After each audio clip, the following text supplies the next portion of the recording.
네, 안녕하세요. 네, 위원님, 간밤 뉴욕 증시는 미 경제의 냉각 신호로 인해서 금리 인상 확률이 사실상 제로가 됐다라는 소식으로 인해서 상승세를 이어가고 있는 상황입니다. 간밤 시장 자세하게 분석 부탁드립니다.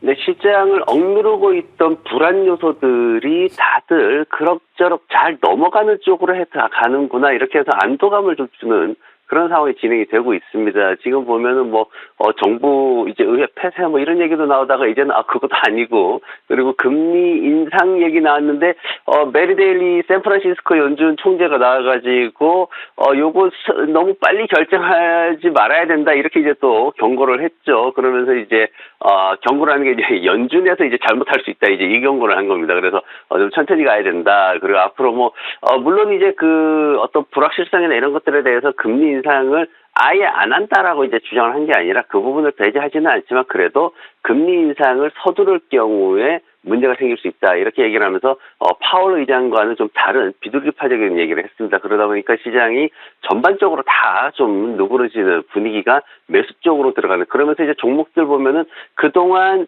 며칠 동안 한 1, 2주 정도 올랐던 그 시장을 끌고 왔던 종목들은 조금 주춤하면서 쉬어가는 타이밍을 보이고 있고, 반대로 바닥에 있던 종목들은 정말 빠르게 치고 올라오는, 한 3%에서 7, 8%까지도 올라오는 그런 모습들을 보이고 있습니다. 경제지표 관련해가지고 생산자 물가지수가 나왔는데 전년 동기 대비해가지고 1.3% 상승을 했습니다. 예상치가 1.9%인데 그거보다는 훨씬 낮은 수준을 보였죠. 그리고 전월 대비해서는 0.5% 하락했습니다. 이게 2020년 4월 이후에 가장 큰 폭으로 하락하는 상황이었기 때문에 시장에서는 굉장히 또 좋게, 그리고 시장에서 기대한 것보다도 더 크게 하락을 했기 때문에 좋게 평가를 한 거고, 휘발유 가격이 한 15% 정도 많이 떨어지는 모습을 보였습니다. 그리고 반대로 또 운수 창고 쪽에서는 오히려 1.5% 상승하는 모습을 보이게 됐고요. 뉴욕주 엠파이어 스테이트 제조업 지수를 이제 뉴욕 연준에서 발표를 하는데, 이게 지금 보면은 14포인트 상승을 해서 이제 9.1을 기록을 했습니다. 사실 뉴욕의 제조업 지수는 시장에서 그다지 보지 않는 지수인데 워낙 좋게 나왔기 때문에 뉴욕 쪽에서 제조업이 살아나면 어쩌면 다른 지역으로 확산될 수도 있다, 이런 기대치를 좀 갖게 하는 상황이었습니다. 그리고 요런 분위기들이 이어지다 보니까 골드만삭스 쪽에서는 지금 그동안 모건스탠리나 이런 쪽에서는 그냥 흐지부지 갈 거다, 이런 이제 얘기를 했는데, 연말장에 대해서 앞으로 한 4,700까지 S&P 500이 올라갈 수도 있다, 굉장히 낙관적이다, 이렇게까지 또 얘기하는 그런 기관들도 있었습니다. 종목별로 보면 타겟이 예상 실적을 깨뜨렸죠. 사실 타겟 실적 안 좋을 거라고 예상을 했습니다. 근데 순이익 같은 경우에 36%나 증가를 하다 보니까 추정치보다도 훨씬 높은 그런 데이터가 나왔죠. 그러면서 시장에서 이제 타겟 오너가 나와가지고 CEO가 나와서 굉장히 소비가 탄력적으로 움직이고 있다, 우리가 우려했던 그런 상황들보다는 학자금 대출 상황이나 이런 것들로 인해서 축소될 것이다라고 예상을 했지만 굉장히 탄력적으로 움직이고 있다, 긍정적인 그런 얘기를 했습니다. 그러다 보니까 주가가 급등하려는 그런 모습을 보였고, 오늘 밤에는 이제 월마트하고 알리바바가 또 긍정적인 수익이 예상이 되고 있습니다. 그리고 전기차 기업 니오라든가 의류회사 갭이라든가 메이시스 백화점, 이런 소비 관련주들도 실적 발표를 앞두고 있습니다. 네, 그렇다면 간밤 핫했던 이슈들 헤드라인들 통해서 확인해 보도록 하겠습니다. 먼저 첫 번째 헤드라인입니다. 미국의 소매 판매가요, 6개월 만에 상승세가 종료가 됐다고 하는데요. 자세히 분석 부탁드립니다. 네, 10월달 전월 대비해가지고 이제 0.1% 감소를 했습니다. 그러면서 이제 6개월 연속 상승하던 그 증가세에 이제 종집을 찍는 이런 상황이 됐는데, 보면은 이제 잡화점 매출 감소가 이제 굉장히 크게 나타나는 모습이고, 자동차라든가 아니면 가구점이라든가 이런 쪽에서 좀 많이 떨어지는 모습들이 있었습니다.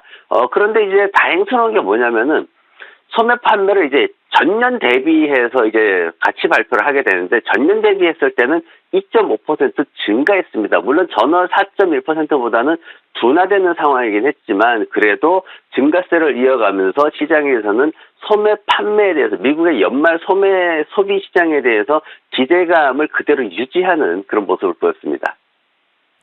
네, 그렇다면 두 번째 이슈도 확인해 보도록 하겠습니다. 마이크로소프트가요, 새로운 자체 개발 칩을 공개를 했는데요. 마이크로소프트 소식이 아니네요. 어펌 홀딩스가 더 높은 금리 환경에서 확장 가능성이 있다고 합니다. 이 소식 자세하게 전달 부탁드릴게요. 별로 이제 섹터가 움직이는 모습을 이제 지난밤에 봤을 때 금융주 쪽에서 꽤 잘 올라가는 0.6% 이상 상승하는 모습을 보였습니다. 이제 그 안에 보면은 11개 이제 산업들이 있는데, 6개 산업들이 있는데, 은행, 캐피탈, 소비자 파이낸싱, 재무 서비스, 보험, 리츠, 뭐, 이런 식으로 이제, 금융 업종이 또 세분화되는 그런 시스템을 또 갖추고 있습니다. 그래서 거기에서 이제 어떤 종목들이 앞으로 올라갈까? 제가 이제 예전에 바닥 쪽에 가면 뭐, 뱅크 오브 아메리카나 뭐 이런 얘기를 해드린 적이 있는데, 지금, 소비자들 트렌드, 오늘 이제 소비 시장에 대한 얘기가 나왔는데, 거기에서 중심에 있을 만한 종목이 뭐냐, 얼마나 빨리 성장할 수 있는 그런 것들을 찾아야 되는데, 이 성장에 있어가지고 이 어펌 홀딩스라는 회사를 가져왔습니다. 외형적으로는 핀테크 기업이고요. 테마 쪽으로는 인공지능 테마를 가지고 있는 그 회사입니다. 그래서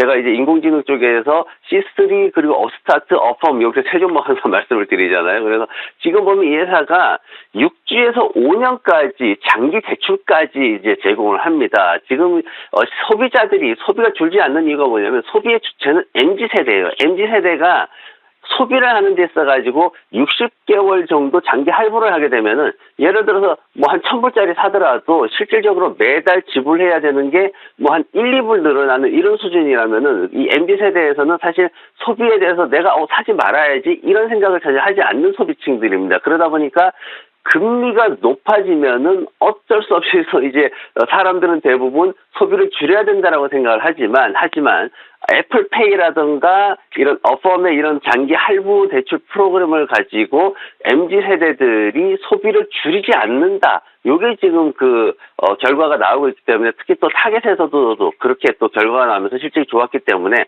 앞으로 고금리 상황이 지속되거나 했을 때 사람들이 주목해야 되는 종목, 매출이나 순이익이 늘어나는 종목은 바로 핀테크 쪽에서 어펌 홀딩스가 되지 않냐. 이렇게 지금 보고 있습니다. 그래서 금융업종 쪽에서는 이런 새롭게 일어나는 산업들, 애플페이 올라가면 덩달아서 같이 올라갈 수 있는 이런 산업들에 관심을 가지는 것도 좋을 것 같습니다. 네, 이번이 마이크로소프트 관련된 소식입니다. 엔비디아와 인텔과 전쟁을 선언했다고요? 네, 맞습니다.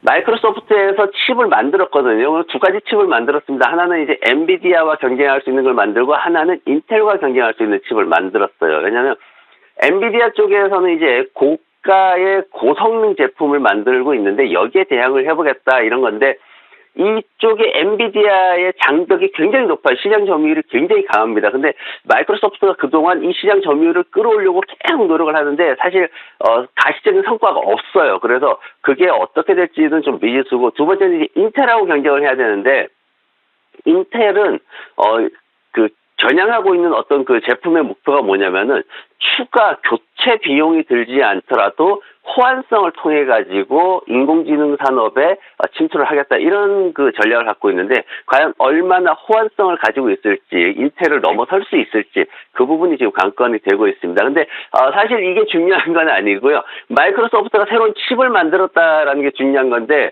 회사들이 이렇게 자체 칩을 자꾸 만들다 보면은 지금 엔비디아가 잡고 있는 이 시장이 확산이 됩니다. 그렇게 되면은 확산되다 보면은 결국은 한국에 있는 삼성전자나 이런 회사들도 다시 기회가 오는 매출이 늘어날 수 있는 인공지능 시장에서 매출이 늘어날 수 있는 기회가 오기 때문에 그런 쪽으로 좀 장기적인 전략을 가지고 보시면은 투자를 하기가 꽤 매력적이지 않나 그렇게 보여집니다.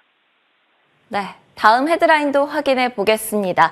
행동주의 펀드들이 월트 디즈니에 대해서 경쟁적으로 지분을 확보하고 있다는데요. 어떤 소식일까요?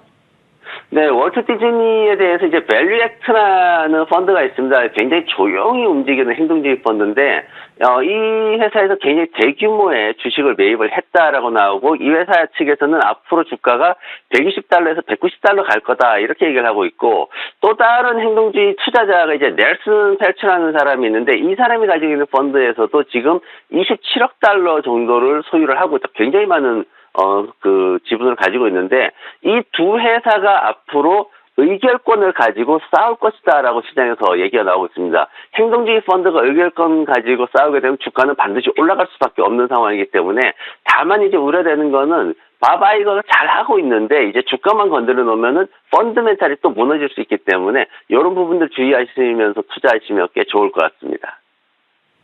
네, 간밤에 핫했던 이슈들 헤드라인들 통해서 확인해 봤습니다. 지금까지 김태수 위원님과 함께했습니다. 오늘도 좋은 말씀 감사합니다. 네, 고맙습니다.